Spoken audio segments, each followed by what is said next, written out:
আপন ঘর, এক বাসা, এই বাসা আর ওই বাসা, দুই ফ্ল্যাট দুই দিকে, ওই ফ্ল্যাটের এই ফ্ল্যাটের 17 বছরের প্রতিবেশী যদি আপন কন্যার ইজ্জত লুণ্ঠন করে হত্যা করে, 8 বছরের কন্যা, তোমরা দেখো 8 বছরে ঢাকা শহরে একটি রাজধানীর মধ্যে মাত্র 8 বছরের বাচ্চা মেয়ে, ওকে গলা আর শরীর আলাদা করে ফেলছে। কি নৃশংস যৌন চাহিদা, লজ্জাস্থানের চাহিদা, কি অসভ্যতা, কি পরিমাণ বেড়েছে। তার মানে ওই যে অব্যাহত নারী ছবি, অস্থিরতা, রাতভর উলঙ্গ ছবি দেখা, দিবানিশি মোবাইলে পড়ে থাকা, যার কারণে যৌন চাহিদা হয়ে গেছে কুত্তার মতো, যৌন চাহিদা হয়ে গেছে শুকুরের মতো, যার কারণে যা পাইতেছে সামনে চাচ্ছে যে সব সিরা বিড়ালাইতে। প্রিয় ভাই আমার, একজনই ফেরো। আমার মাটিতে আজ 8 বছরের কন্যা নিরাপদ না, আমার জাতির ভবিষ্যৎ কি হবে? আমাদের মেয়েরা, বাচ্চা মেয়েরা কেমনে বড় হবে? তোমাদের ছোট বোন বড় হবে কেমনে আব্বা? বলো, তোমাদেরও তো অসংখ্য ভাই, তোমাদের ঘরেও তো ছোট বোন আছে। যে মাটিতে 8 বছরের কন্যা যদি নিরাপদ না থাকে, ধর্ষিতা হয়, রক্তাক্ত হয়, লাশ টুকরা হয়ে যায়, আগামী দিনে আমাদের সম্ভাবনা, আমাদের ভবিষ্যৎ কি? আমরা বিল্ডিং করে করবো কি, ব্রিজ করে করবো কি? বলে এই জন্য আজ সময়ের দাবি, বেটা ছেলেরা, মুসলমানের নওজোয়ান, তোমরা দাবি করা উচিত আজকে। এটা সরকারি দল বিরোধী দলের বিষয় না, এটা বিএনপি জামাত ইসলামের বিষয় না, এটা এই মাটির 18 কোটি মানুষের দাবি হওয়া উচিত যে ধর্ষক, ব্যভিচারী, পরকীয়ায় আসক্ত এবং ধর্ষকের শাস্তি নগদ কার্যকর হওয়া উচিত। আমাদের এখন কার্যকর হওয়া উচিত, নাইলে আমার জাতি টিকবে না। আব্বা, তোমার ঘরে তোমার বোন আছে, তোমার মেয়ে আছে, কারো নিরাপত্তা থাকবে না, জাতির নিরাপত্তা থাকবে না, সমাজের নিরাপত্তা থাকবে না। তোমরা পাগল হয়ে গেছো। তোমাকে ছেলেদের চেহারা দেখলে বোঝা যায় নারীর নেশা, মোবাইলের নেশা, ছবির নেশা তোমাকে পাগল কুকুর বানায় ফেলছে।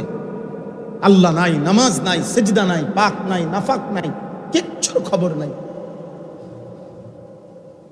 সারাক্ষণ কোন দুষ্ট শয়তান বেঈমানে তোমাকে বুঝাইছে যে সারাক্ষণ চুল নিয়ে ব্যস্ত থাকবা। কোন বেঈমানে বলল? পৃথিবীর কোন পাগল তোমাকে বলল যে পুরুষ? আরে পুরুষ তো হলো ওই পাহাড়ের নাম, যে পাহাড় মনের ভিতরে গলে যাবে প্রয়োজনে, কিন্তু পরিশ্রম, শক্ত মাটি ফাইরা যে ফসল উৎপাদন করবে পৃথিবীতে, মানুষের কল্যাণে, যে মানুষের জন্য কাজ করবে, দিবা নিশি ঘাম ঝরাবে, তারই তো বলে পুরুষ। পুরুষ মানুষ এত বিনোদন, পুরুষ মানুষ এত খামখেয়ালি হওয়া, এ তো পুরুষ না, এ তো অন্য জাতি হলে ভালো হইতো, এ তৃতীয় লিঙ্গ হলে ভালো হইতো। দুনিয়াও চিনলা না, আখিরাতও চিনলা না, না নামাজ পড়ো, না কোনো ভালো কোনো উপার্জনের চেষ্টা করো, কিছুই না। তাহলে এর চাইতে তো তৃতীয় লিঙ্গের মানুষ হইলে ভালো ছিল। তৃতীয় লিঙ্গের যেগুলা, ওইগুলা না সারাক্ষণ সাজে, হিজরা মানুষ যেগুলা, হিজরা, ওইগুলা না বেটা সারাক্ষণ সাজগুজ করে,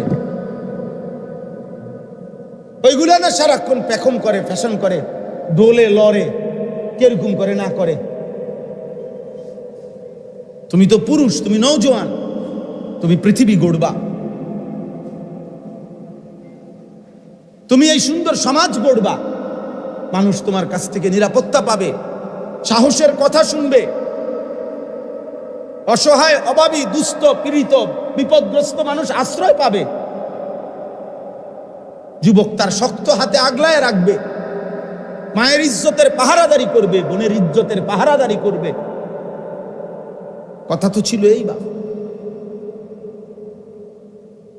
17 বছরের মুসলিম যুবক মোহাম্মদ ইবনে কাসেম এক বোনের ইজ্জতের বদলা নেওয়ার জন্য আরব দেশ থেকে এসে আমাদের এই হিন্দুস্তান, ভারতে প্রথম আক্রমণ করেছিলেন 712 খ্রিস্টাব্দে। সেই হাত ধরেই, ওই 17 বছরের যুবকের হাত ধরেই এই ভারতীয় উপমহাদেশে ইসলাম। বুঝেন নাই? ভারতীয় উপমহাদেশ ইসলাম আজকে এই বাংলাদেশ, ভারত, পাকিস্তানের এই কোটি কোটি মুসলমান, এই দাড়ি টুপি, এই মসজিদ মাদ্রাসা, এই আল্লাহর জিকির বন্দিগির সমস্ত আয়োজন ওই 17 বছরের যুবকের হাত ধরে।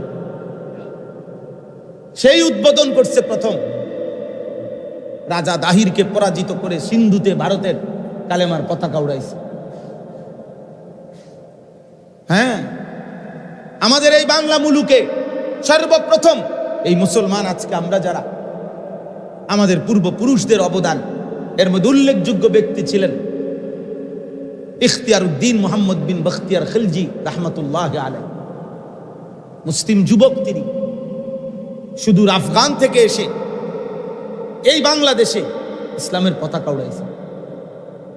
আফগান সীমান্ত থেকে আসছেন উনি, এত লম্বা এত পথ দূরত্বের থেকে আসছেন, আর এত দ্রুত গতিতে ঘোড়া চালাইছেন যে উনার কাফেলাই উনারে আর ধরতে পারে নাই। সর্বশেষ উনার সাথে ঘোড়া চালাইয়া 17 জন মাত্র টিকছেন, বাকিগুলো সব পিছনে পড়ে গেছে। রাজা লক্ষণ সেনকে পরাজিত করে তিনি ইসলামের পতাকা এই বাঙ্গ মুলুকে উড়াইছেন।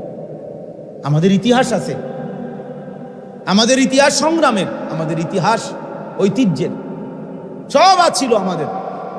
কিন্তু তোমরা অল্প অল্প কয়দিন হয়, আরে 20 বছর আগে আমরাও বড় হয়েছি বেটা, 30 বছর আগে আমরাও ছোট ছিলাম,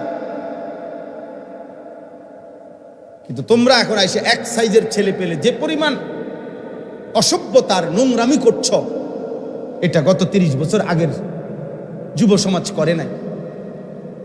আমি নাফরমানি একসাথে শুরু করি, একটা মহল্লার একজন আরেকজনকে ডাকাডাকি করে তোমরা গুনাহ করছো। 10 জন 20 জন একসাথে মোটরসাইকেলের প্রতিযোগিতা করছো, 10 জন 20 জন একসাথে মোবাইলের প্রতিযোগিতা করছো। এক বাবা ওই দিন আমারে বললেন, কায়দা দিলেন, দিয়ে বললেন, হুজুর আমার ঘরের টাকা, আমার সন্তান, আমার ঘরের জমানো টাকা, ওনার ঘরে দিনদার মানুষ 2 লক্ষ টাকা চুরি করে নিয়ে 2 লাখ টাকারই মোবাইল কিনছে, 60টা মোবাইল কিনছে এতে বন্ধু বান্ধব নিয়ে। হ্যাঁ, কসম আল্লাহ, 2 লক্ষ টাকা বাফের চুরি করে 2 লাখ টাকারই মোবাইল কিনা ফেলছে। 7টা মোবাইল কিনছে, বন্ধুদেরকে সবারই দিছে, সবাই মিলে আড্ডা দিব।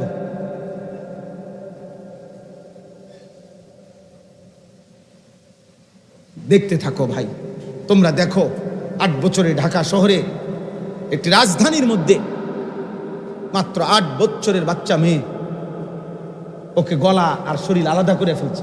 কি নৃশংস যৌন চাহিদা, লজ্জাস্থানের চাহিদা, কি অসভ্যতা, কি পরিমাণ বেড়েছে। তার মানে ওই যে অব্যাহত নারী ছবি, অস্থিরতা, রাতভর উলঙ্গ ছবি দেখা, দিবানিশি মোবাইলে পড়ে থাকা, যার কারণে যৌন চাহিদা হয়ে গেছে কুত্তার মতো, যৌন চাহিদা হয়ে গেছে শুকরের মতো, যার কারণে যা পাইতেছে সামনে চাচ্ছে যে সব সিরা বিড়ালাইতে। প্রিয় ভাই আমার, একজনই ফেরো, একজন ছেলে হলো ফেরো। এই সমাজে ঘুরে দাঁড়াও, এই সমাজ বদলে দেওয়ার ফিকির করো, নয়তো আগামী দিনে তোমরা টিকবে না, তোমাদের প্রজন্ম টিকবে না, তোমাদের জেনারেশন টিকবে না, তোমাদের ছোট বোন নিরাপদ থাকবে না, তোমাদের কন্যা নিরাপদ হবে না, তোমরা নিরাপদ স্ত্রী পাবে না। তোমার বয়সী, তোমরা যদি সারাক্ষণ মোবাইলে পড়ে থাকো, তোমার বয়সী মেয়েটা অথবা তোমার চাইতে ইমিডিয়েটলি ছোট যেই মেয়ে বড় হইতেছে, ও যদি মোবাইল দেখে বড় হয়, ও যদি অন্য ছেলের সাথে হারাম সম্পর্ক করে বড় হয়, আগামী দিনে 20 বছর পরে, 10 বছর পরে চরিত্রবান পবিত্র নারী তোমরা কোথায় মিলবে? বলো না ভাই? তোমাদের নিজের প্রয়োজনের সময় হালাল পবিত্র স্ত্রী মিলবে কোথায়? বুঝেন নাই হিসাবটা? আজ যদি এমন হইতো গুনাহ শুধু আমি করছি আর কেউ করছে না, এমন তো না। আমরা এই জন্য অনুরোধ করলাম। আমি এটাই বুঝাইতে চাইলাম, ইবাদত পৃথিবীর প্রত্যেকটা জাতির জন্য আল্লাহর বন্দিগি, আল্লাহর গোলামি, আল্লাহর ইবাদত আল্লাহ তাআলা নির্ধারণ করেছেন এবং এটা সহজ বিষয়। আল্লাহকে মানা সহজ, কোরআন মানা সহজ, ইসলাম মানা সহজ। পরিবেশ পরিস্থিতির সাথে, যুগ চাহিদার সাথে ইসলাম মানানসই। কোরআনের কোনো বিধান বেমানান না। রাসূলুল্লাহ সাল্লাল্লাহু আলাইহি সাল্লামের এক বিন্দু সুন্নাত সমাজের বাস্তবতার সাথে অপ্রাসঙ্গিক নয়, অপ্রাসঙ্গিক না, যৌক্তিক, ইনসাফপূর্ণ, ভারসাম্যপূর্ণ। ইসলাম ভারসাম্যপূর্ণ। আজকের পৃথিবীর কারো কাছে ভারসাম্যপূর্ণ কোনো মতাদর্শ নাই। পুঁজিবাদ, গণতন্ত্র, সমাজতন্ত্র যা আছে সব কিছু অসম, ভারসাম্যতা নাই। নির্দিষ্ট পুঁজিপতিকে কেবল বড় লোকই বানাচ্ছে, নির্দিষ্ট ফকিরকে কেবল ফকিরই বানাইতেছে। তেলের মাথায় শুধু তেলই দিতেছে। ইতিপূর্বেও যে 100 কোটি টাকা লোন নিতে পারছে, ওমা হেতেরেই সবাই লোন দিতে আছে। আমি লোন দিতে কইতেছি না, মানে বুঝাইতে চাইলাম। অর্থাৎ এখানে নির্দিষ্ট ব্যক্তিকেই শুধু তোষামত করা হইতেছে। ভারসাম্যপূর্ণ ইসলামের যে যাকাতের বিধান, ইসলামের মধ্যে যে কোরবানির বিধান, ইসলামের মধ্যে যে দান সাদাকার বিধান, এই ভারসাম্যতা যদি থাকতো, সমাজে সহনীয় পর্যায়ে ধনী গরিব থাকতো, থাকবে, এখনো থাকবে, কিয়ামত পর্যন্ত থাকবে, কিন্তু সেটা সহনীয় পর্যায়ে ভারসাম্যপূর্ণ থাকবে। ব্যবধান এত না, একজনের 100 কোটি টাকা, আরেকজনে ভিক্ষা করে হাত পাততেছে, সে 1 লোকমা খাবার জোটে না। এই অসম ব্যবধান আজকের আধুনিক বিশ্ব, ইউরোপ, এই পুঁজিবাদ, এই বস্তুবাদ এরা করছে। আমরাও আলহামদুলিল্লাহ প্রতিনিয়ত পড়ি। গোটা পৃথিবীর শেষ আধুনিকতাটাও আমরা পড়ার চেষ্টা করি। অতএব এটা কোনোদিনও আমাদেরকে ভারসাম্য আনবে না। আমাদের দেশের না, সারা পৃথিবীর এই সংসদীয় এবং চলার পথের এই যত কিছুর আইন, সব ব্রিটিশের আইন, এগুলা ট্রেনের লাইনের মতো। ট্রেনের যে লাইন, ট্রেনের লাইন বোঝেন না, ট্রেনের যে রাস্তাটা, এটার নিয়ম কি? ট্রেনের মধ্যে যদি পৃথিবীর সবচেয়ে শ্রেষ্ঠ ড্রাইভারও বসে, চালক, যত বড় চালকেই বসুক, চালাইতে হবে নির্দিষ্ট এই দুই লাইনটার উপর। আপনি যত দক্ষই হন, আপনি ওটার ডাইন বামে নিতে পারতেন না, তাইলে ট্রেন চলবে না। এই আইন কানুনের জাঁতাকলে এগুলো এমন সিস্টেম, সবচেয়ে দক্ষ অভিজ্ঞ ব্যক্তিও যদি, সবচেয়ে ইনসাফপূর্ণ ব্যক্তিও যদি ওই মসনদে বসে, ক্ষমতার গদিতে বসে, চাক্কা তো লাইনটা তো হইলো ট্রেনের লাইন, সে এটার ব্যতিক্রম যাইতে পারবে না। সে ব্যতিক্রম যাবে কেন? ব্যতিক্রম একটাই, সব ভেঙে ইসলামকে কায়েম করা। যদি ব্যতিক্রম কিছু করতে হয়, সব ভেঙে দাও, আল্লাহর দ্বীন জিন্দা করো। কোরআনই একমাত্র ব্যতিক্রম, কোরআনই একমাত্র ভারসাম্যপূর্ণ।